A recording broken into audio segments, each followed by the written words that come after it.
Cenário CBN. Desafios e Perspectivas 2020.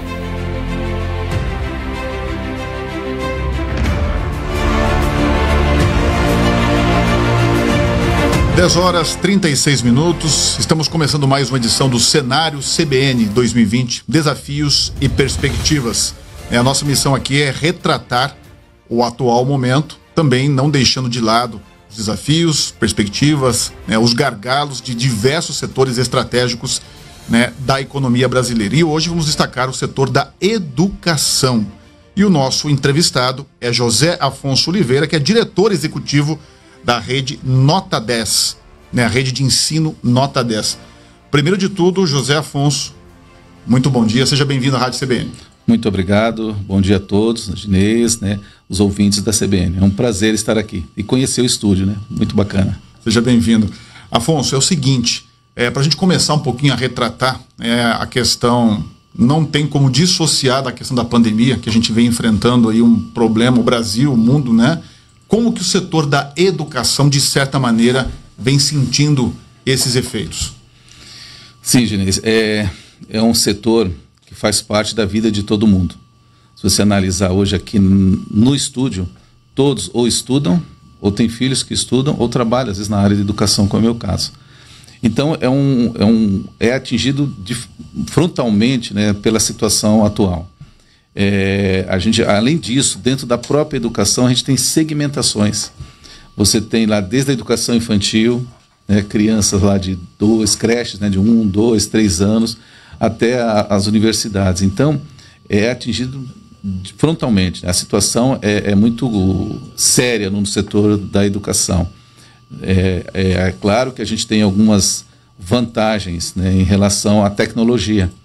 Eu fico imaginando esse cenário, alguns anos atrás, sem a ocorrência da internet.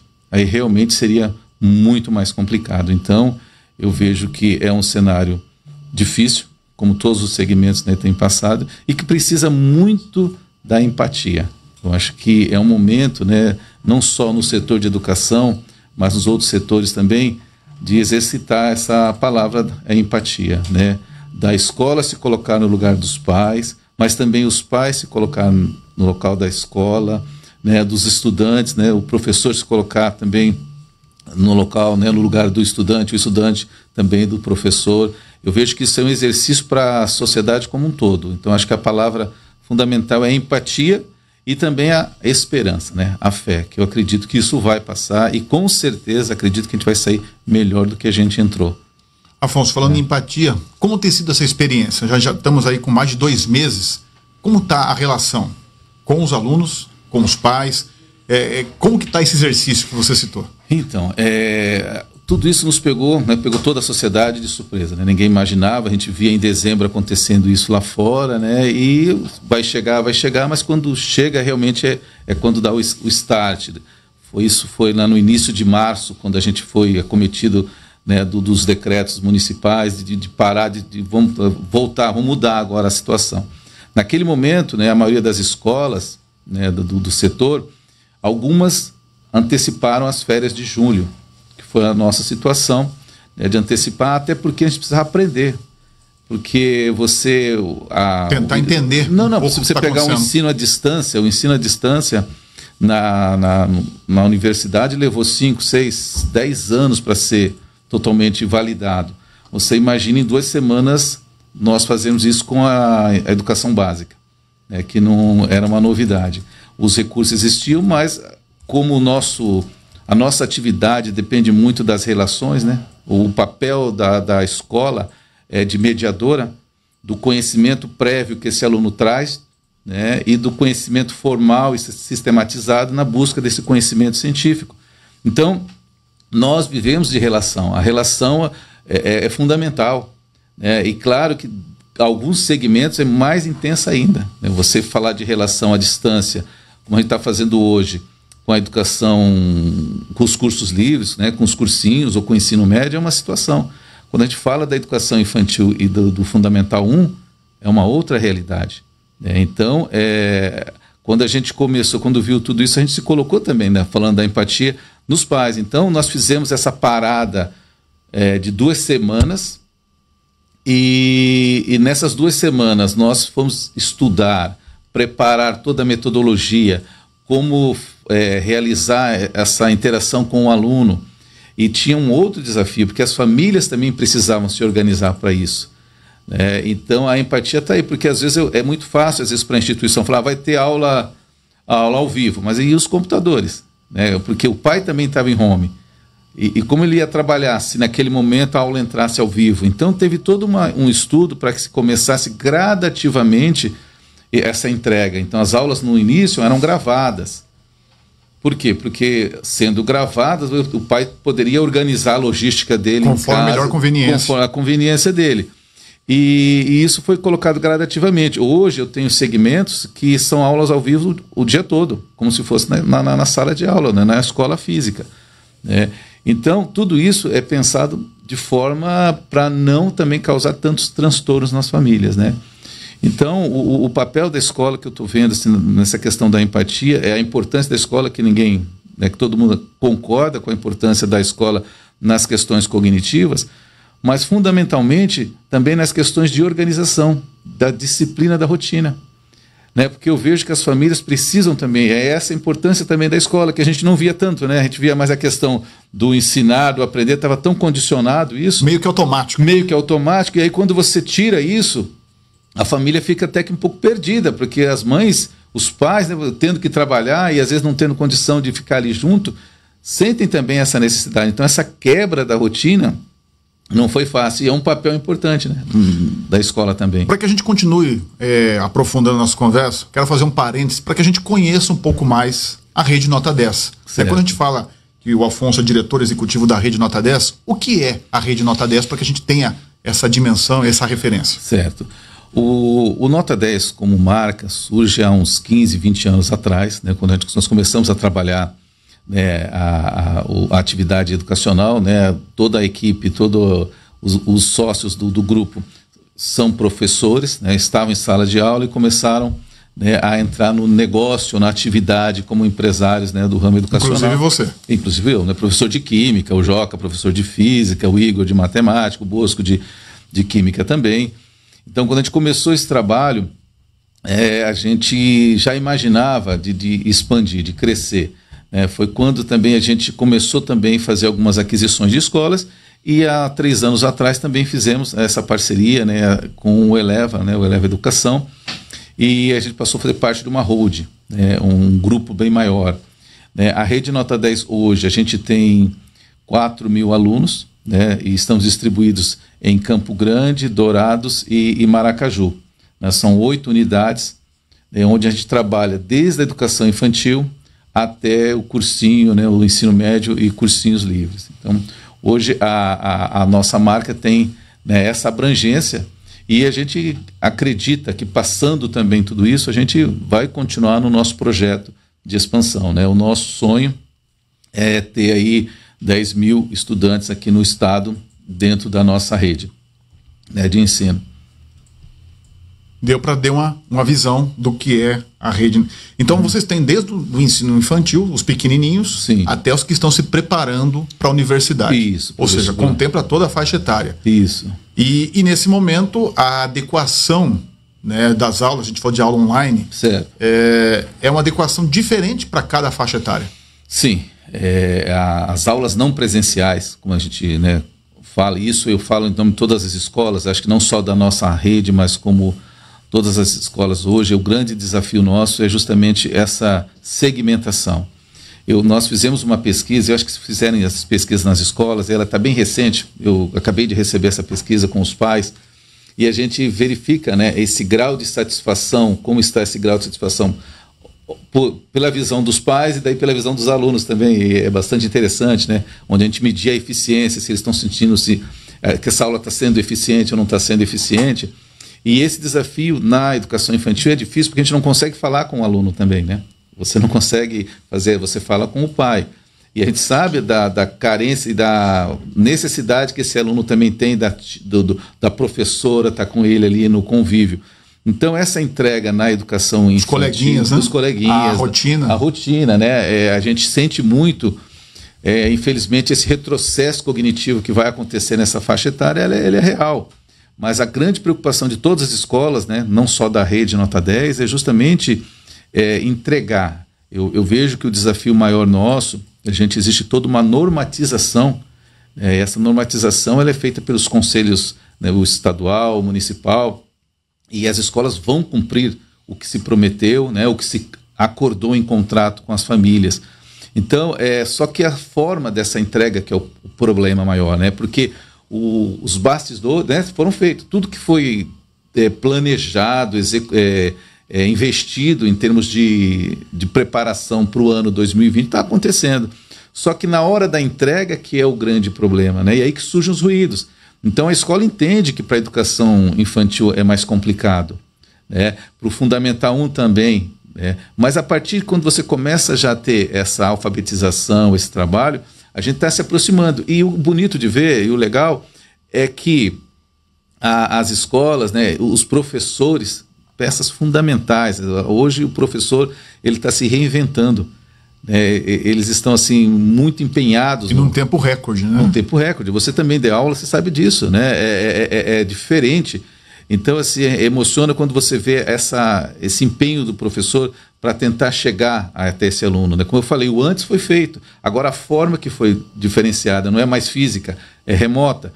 Então a gente tem que tentar, através de ludicidade com os pequenos, né? Com um tempo até menor, porque às vezes ele não consegue ter muita atenção por muito tempo à frente do computador. E isso vai intensificando até chegar no ensino médio, onde a gente tem uma aprovação aí de 80%, 85% nas pesquisas de aprovação. E no infantil, no fundamental, bem fresquinha essa pesquisa, não é tão ruim. Você está na faixa de 70% a 69% de aprovação, né, para uma ação nova, né, nesse segmento. Então, eu vejo que as escolas como um todo estão se empenhando muito para entregar, né, o que foi acordado. Isso é muito importante falar, porque o cenário é que entra a empatia, porque às vezes, né, alguns, né, eu sei que não são todos, pensam que a escola está de férias, e não é essa a realidade, né? E entrando no setor econômico, nenhuma escola demitiu. Isso é muito importante, porque a gente vê que alguns setores estão demitindo. Quantos funcionários tem o Grupo Nota 10? Hoje o Grupo Nota 10 tem em torno aí de uns 700 funcionários, né, no estado, né? Mas se você pegar todas as escolas particulares hoje do estado do Mato Grosso do Sul, são muitos professores e profissionais que trabalham, né, no segmento. E a gente não demitiu, né, que é uma coisa muito importante. Porque é uma notícia muito boa nesse momento. Boa. E porque é o seguinte, a nossa atividade trabalha o ser humano, né? E os profissionais, a gente são os nossos tesouros. A gente não pode também agora nesse momento, né, começar a demitir. Por quê? Porque a gente está fazendo, a gente está trabalhando muito e eles estão se empenhando bastante. Então, a gente está segurando, não está sendo fácil, Diniz, porque a gente tem, em contrapartida, uma inadimplência grande. Era isso que eu te perguntar também. E isso inevitavelmente aumentou. Aumentou, uma inadimplência grande, né? Você tem aí as rescisões, né, de contratos que acontecem. Também está, né, acontecendo. Acontece, né? Principalmente para os pequenos. Para os pequenos, isso é uma realidade. O nosso grupo está trabalhando uma flexibilização, que é você prorrogar esse pagamento. Então, ao invés de pagar agora, a gente divide em 5 ou joga em 2 vezes. Né? Mas existe essa flexibilidade? Existe essa conversa? Existe essa conversa, né? E essa flexibilização, ela também, se você olhar o caixa como negócio, como receita, ele é impactado, porque uma mensalidade que entrar naquele mês vai ser dividida em 4, 5 vezes. Então, isso também reduz essa receita. Então, esse momento é um momento que a gente está ouvindo.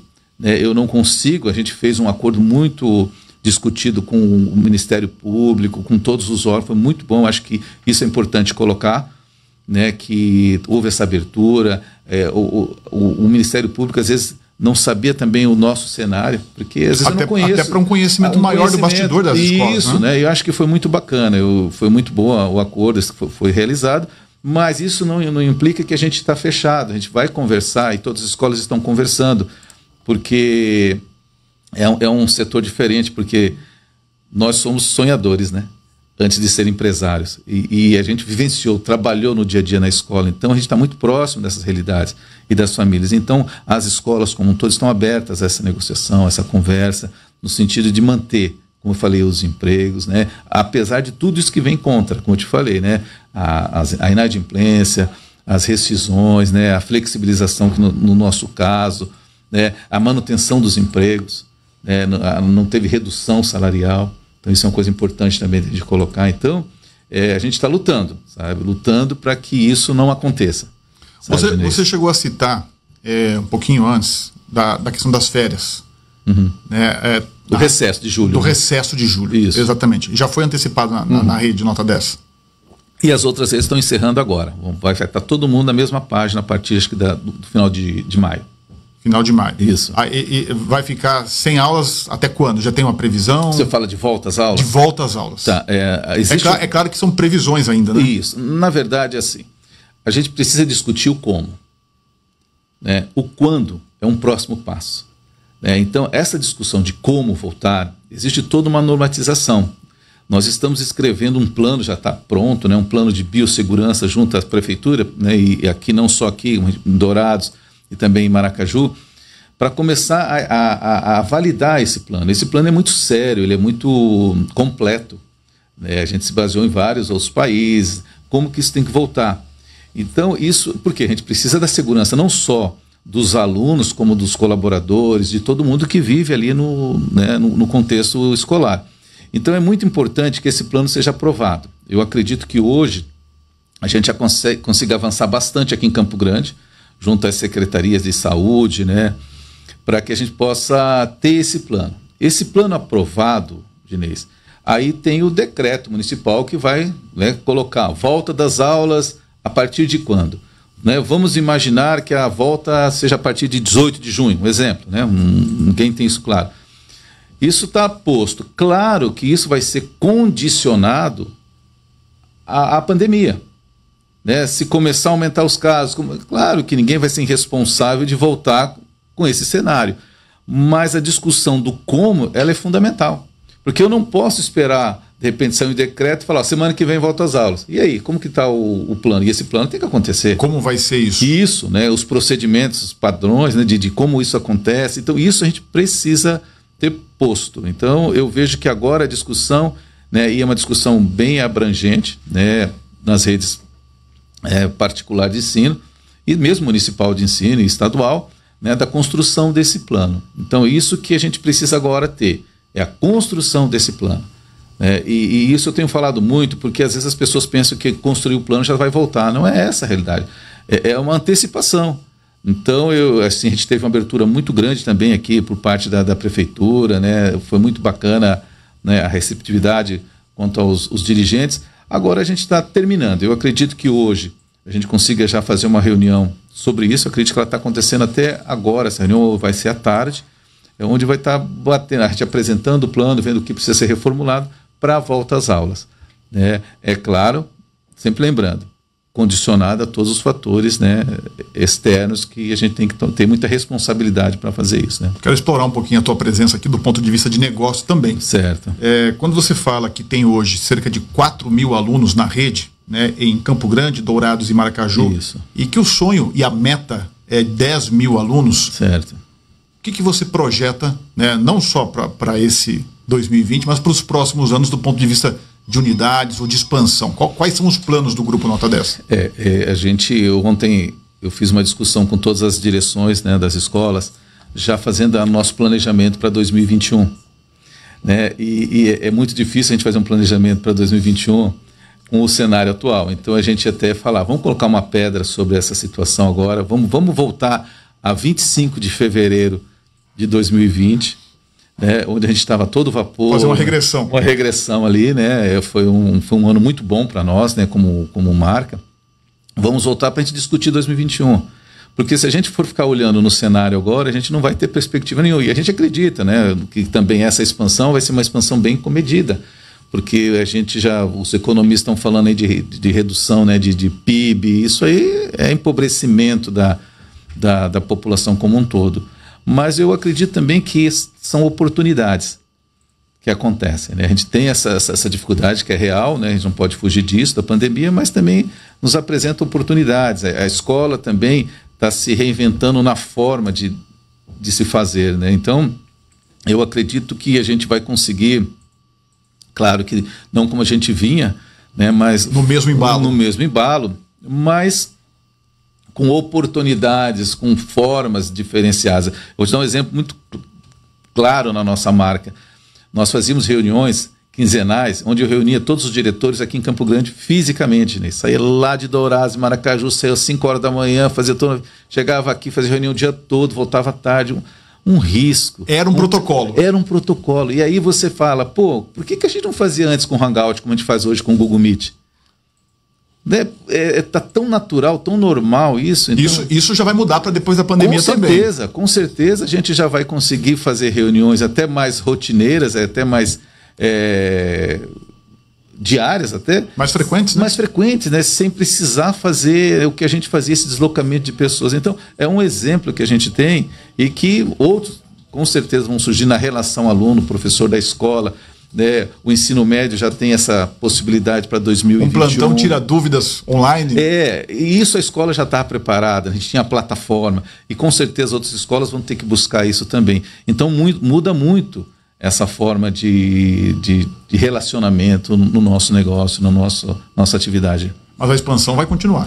Com certeza. A gente vai tem metas muito ousadas. Mesmo com a pandemia, a gente tem metas aí para contribuir com a sociedade aqui no estado. E quando a gente fala em crescimento, é claro que a gente tem que pensar em otimismo, né? Em pensar em positivismo, pensar em avançar. E a gente tem aí mais 2 minutinhos aproximadamente, não que eu esteja aqui cobrando o seu tempo, não. Mas para aproveitar esses minutos finais, Afonso, para colocar um pouquinho da tua visão em relação a tudo que está acontecendo, mas do ponto de vista, né, até o quadro chama cenário, desafios e perspectivas. E quando a gente fala de perspectiva, qual é a visão do Afonso, diretor executivo da Rede Nota 10, ao que pode vir ainda este ano e nos próximos anos? Eu acredito assim, Ginese, eu gosto de puxar muito pela questão de fé, de acreditar. Eu comecei falando da palavra empatia, eu tenho trabalhado muito isso com toda a nossa equipe, né? Eu tenho falado muito na questão da esperança, do acreditar naquilo que você faz, né? Nosso lema do Nota 10, né, é o sonhe, acredite e realize. Então isso é muito forte para nós. Então o sonhar um mundo melhor, eu acho que é fundamental para nós. Nesse momento aí, é justamente para a gente rever valores. Você vê hoje situações de famílias que não se falavam, né? não tinham esse contato que hoje tem, né? E isso é muito importante. Então sonhar uma sociedade melhor, sonhar um país melhor, onde você vê aí muitos, né, infelizmente, políticos aproveitando do momento para questões particulares, né, né, questões de negociações, colocando isso à frente da vida. Então eu vejo que o sonhar uma realidade, uma sociedade melhor, passa pela escola, passa pela atividade que a gente trabalha. E isso, para o professor, né, falando aqui, é um grande sonhador. O professor que está na ação, que está na atividade hoje aí, ele sonha numa sociedade melhor, né, trabalha isso diariamente, eu vejo isso no dia a dia. Então, a perspectiva nossa aí é que com esse sonho, com esse acreditar, a gente vai realizar. Agora tem que acreditar também, acreditar naquilo que você faz, não é verdade? Porque às vezes lá fora todo mundo fala o contrário, mas você tem que realmente acreditar naquilo que a gente consegue realizar. Essa é muito a nossa essência de marca, né? Isso é muita essência da escola, da educação no país, certo? E muita resiliência no momento. Com certeza, muita resiliência. Olha, eu quero agradecer aqui a participação do José Afonso Oliveira, diretor executivo da Rede Nota 10 de Ensino, e eu quero destacar mais uma vez o que o lema do grupo: sonhe, acredite, realize. Desculpa copiar aqui, mas é que eu gostei bastante. Pode copiar. Acho que isso aí vale a pena, muito mesmo. Afonso, muito obrigado pela entrevista, tenha um ótimo dia. Muito obrigado a todos vocês, um bom dia a todos. E assim a gente encerra mais uma edição do Cenário CBN 2020, Desafios e Perspectivas. Uma boa tarde para você e mais informações ao longo da nossa programação. Um bom almoço, tchau. Cenário CBN, Desafios e Perspectivas 2020.